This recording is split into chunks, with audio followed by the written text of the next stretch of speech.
Ilya Topuria moving up to lightweight. If he does fight Islam Makhachev, you obviously fought both guys. How do you think that fight goes? Yeah, so it's look, it just comes to can Ilya catch him? That's what is, and he definitely can. Ilya's very, especially with his approach. He really backs his strike and his boxing. He really knows that he will eventually find the chin, and he's stoic till that happens. You know what I mean? He is on task, and he doesn't. You know what I mean? He'll go even if things aren't working. He's still going to try and find it. So I think Islam's going to be a tough matchup for him because Islam can be quite defensive and safe. I think he's going to know he needs to play it safe with Ilya because he knows Ilya's going to have that puncher's chance. But I just think them later rounds, is going to be very difficult for Ilya. So, but Ilya can, if he puts hands on anyone, like if he traps them, gets them where they don't want to be and lands a nice big shot, it's going to be game over. He can knock out anyone, even in the lightweight division. But yeah, I just believe that probably would be his only chance, just from what I've seen, right? Like you hear about him having really good grappling and you hear things and you won't know till I see that at the highest level. So if he starts out grappling Islam or stop and takedown defense and things like that, then I'm going to be like, oh, okay, now I'm seeing something that I haven't really seen. Mm-hmm. So now then my opinion might change within the first round. But yeah, I haven't really seen that. So I'm going to go with what I know. And I know he can hit hard. I felt it firsthand. Like, well, I didn't feel, actually, I don't remember it. But it's but yeah, it's again, if he puts his hands, he can definitely catch him. So he's just as dangerous as anyone in that lightweight division. Yeah, I think it'll be an interesting matchup because I will give, we don't have to worry about, so Islam is very good about using his length and throwing the body kicks. So if he goes southpaw to orthodox, he's going to throw that body. Islam is a southpaw. Yeah, Islam's southpaw, and then I think Ilya Topuria is orthodox. So, Islam's going to throw that body kick, and are we going to see Ilya Topuria catch a kick and actually run for a takedown and start grappling with him? I highly doubt it. I think I agree with you. He's going to stay on task and try to get to that sweet spot where he can get the 3-piece combination, a 4-piece combination to try to knock you out. But then you got to worry about Islam's, judo, getting close, closing the distance, going to the clinch, looking to, use the sweeps.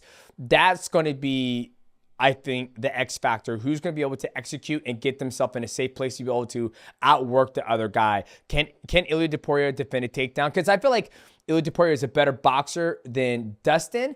Does he have more power than Dustin? I'm not sure. We saw what Islam could do against a good boxer when it comes to Dustin Poirier. It took him a while to get to that, take him down, get the choke. It's going to be a sick fight. But when you look at what Islam's been able to do to some of the best strikers in the division, it's like, what can Ilya Topuria show something that's different? But here's the shitty, it could be a shitty thing is that if Ilya goes up and he fights for a number one contendership fight, which I think he should fight, maybe Charles, somebody, and then Islam fights somebody else, Islam can leave, the division, and we might never have that opportunity to see Islam versus Ilya Topuria because Islam has stated that he wants to go up to 170 and try to win the belt there. So there's a small opportunity that we might not, that there's a potential we might not even see this fight just because they both want two different things. There's a couple of things I want to touch on because you bring up two good points. I'll start off with what you were just saying because let's remember Belal's fighting Jack Della. Yep. Islam always wanted to move up. The Belal thing, the relationship is why he wouldn't do that. Yep. So if Belal was to lose his belt, Islam's moving up and then maybe giving up on lightweight. Full stop. Mm-hmm. So so you're onto it. So it could just be Ilya fighting someone for the vacant belt. We don't know. So much can change. And another thing that I want to touch, because you bring up Islam being a southpaw. Mm-hmm. So with Ilya's style, again, with a southpaw, a lot of your shot selections and everything changes with a completely different stance. Mm-hmm. So I think that's going to give him a lot different problems. He's got time to work on those things, obviously. Yep. But I just don't think he's, I talked about being stoic and being on task and having that flow or that process to finding the shot, I think I will say this, I feel like he's a lot more effective on orthodox than southpaws. I'll say that. Yeah, I'll say that now. You're saying Ilia Topuria is more effective against orthodox than southpaws, or you saying even from little. Yeah. Okay. Yes. Yep. Yeah, I agree. I feel Ilia Topuria fights better when he fights orthodox because that's what you get used to seeing when he fights somebody who's southpaw, because that's one of the things that Islam did to you. He threw that body kick because you're shorter, right? Like even when I fight guys who are taller and they go southpaw and they throw that body kick, I'm like, fuck, I can't get to him. If they throw the body kick correctly, right? If they throw it like, a whip, you're going to be able to get to him. But if I throw like a Muay Thai, like a whoom, and drive my knee across your forearms, it's like there's no opportunity for you to counter. It's a lot harder to deal with. And that's what I think Islam's going to try to do. But then, like you said, Ilia Topuria is going to be like, okay, I'm going to have to eat that right hand immediately, or eat it, try to wrestle, eat it, or try to get closer to him. So it's an interesting matchup. And I can't wait to see how those two approach the dynamic of that fight.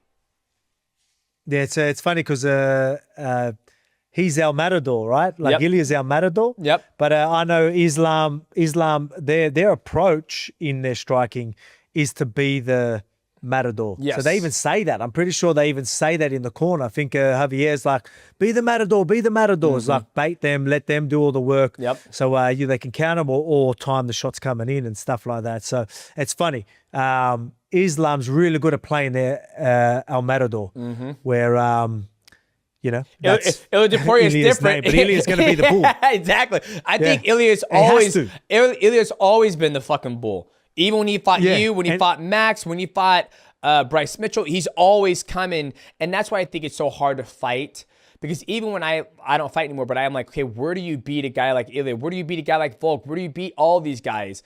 And I feel with Ilia, if you try to run from him, you're fucking yourself. Because if he finds you, then it's like, fuck, now I got to try to, it's like fighting Rodtang. If you ain't got a chin and you can't, good luck trying to beat Rodtang in a striking battle, right? Because he just has chin and he has the power. So I feel like Ilia, he's got it, his chin hasn't been tested. I feel like it's been tested, but he's willing to give a shot he takes a shot to give his own shot. And I feel like those are always the hardest guys to fight, in my opinion, with my structure, my skill set, because the motherfuckers, they can just keep coming. Like when I fought Rodtang, I hit him as hard as I could. And he just kept on fucking coming. I was like, great. Hopefully my chin can last to the fucking MMA rounds.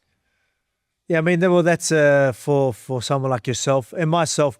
If people want to try and beat us like that way, like, try and I don't think that is an avenue for these fighters. I still think now, even, people are going to think, I still think they know that their best chance is to catch me. Yep. And I think that's exactly what Diego is exactly. And I think that's what Diego is going to be doing as well. So I know exactly what you're talking about there. Were you surprised when he vacated his belt, when he was like, I'm done at 145, I'm going up to 155, because I think he was trying to chase that double champ status. But were you shocked when he released the belt at 145 and now he's going to go to 155? Yeah, I was still surprised that he did do that. I knew that he wanted to move to lightweight. I knew that if he was ever going to fight at featherweight again, it would be against me, and that's it. Like I was the only fight that he was interested in fighting again in featherweight. But I thought he would want to hang on to that and do the title fight to say he was double champ. Yep. But the UFC, I just don't think was going to let that happen. And the fact that he's committing to the lightweight, I think that gives him the opportunity to go straight to the title shot. I think him committing to that and vacating the belt, I think that puts him in a good position to claim that next title fight. So, so I think that's going to happen for him. I don't know, but I'm just going with that. So I was a little surprised, but at the same time, I knew something was going on because I wanted to know. They told me the date. They couldn't give me the exact person. Only 2 weeks before they announced that, I found out it was Diego. So I didn't find out till I was in UFC Sydney. So I'm sitting there, I'm like, what's going on? He's like, oh, look, we'll know by this weekend. So I think they just wanted to have a proper chat, and then that's where they would have made the decision. No, you know what? I'm done at featherweight. I'm moving up. So then I was told that it was Diego. I just was told it was Diego. I knew it was going to be for a belt. I knew my fight, the next fight was going to be title. Even after my losses and I had that big break, I always knew that my next fight would be for the title. You know, the UFC promised me that and told me that the whole time. But I knew that was going to be the case. I just thought, is it interim? Or I didn't know. So I was listening to Dana White's live feed, and that's where I found out it was actually for the vacated belt. I was like, oh, damn, okay, he's sweet, you know. So the next best thing, right, other than Ilya fighting Ilya for the rematch, the next best thing, Diego for the vacant belt. Incredible. Now, if you guys enjoyed that clip and you want to check out the whole video, click right here.